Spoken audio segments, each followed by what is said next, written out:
আসসালামু আলাইকুম। আশা করি সবাই ভালো আছেন। সংযুক্ত আরব আমিরাতের নতুন ভিসার আপডেট, সেটা হলো সকল রকমের ভিসা বন্ধ। বাংলাদেশ থেকে আসার বা অন্যান্য ভিজিট ভিসা বন্ধ। বাংলাদেশ থেকে আসার কোনো সুযোগ নেই। এমপ্লয়ার ভিসা বন্ধ। তো এটা আশা করি বেশি দিন বন্ধ থাকবে না, কারণ আরব আমিরাতে সেনজেন একটা ভিসা বাইর করতেছে আরব দেশের 6টা দেশকে নিয়ে। তো ওইটা এই বছরের লাস্ট থেকে শুরু হবে। তো আশা করা যায় ওইটা শুরু হলে তো অটোমেটিক্যালি এক দেশের ভিসা দিয়ে আপনি 6টা দেশে ঘুরতে পারবেন। সেই 6টা দেশ হলো আরব আমিরাত, সৌদি আরব, কাতার, কুয়েত, ওমান, বাহরাইন।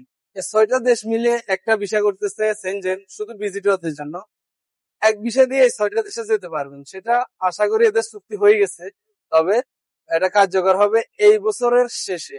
তো আশা করা যায় যদি এই জিনিসটা শুরু হয় তাহলে ভিসা আর বন্ধ রাখতে পারবে না, বা বন্ধ রাখলেও ভিজিট ভিসা খুলতে হবে। আপাতত ভিজিট ভিসা বন্ধ আছে, সকল ধরনের ভিসা বন্ধ আছে।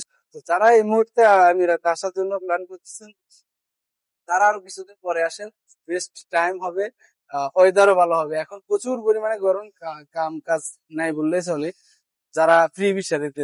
আপনারা যারা আসার ইচ্ছা আছে তারা 2-1 মাস পরে আসার প্রিপারেশন নেন। আশা করা যায় আপাতত ভিসা বন্ধ থাকলেও কিছুদিনের ভিতরে ভিসা খুলে যাবে। তো পরবর্তী কোনো আপডেট থাকলে জানাবো ইনশাল্লাহ। আসসালামু আলাইকুম।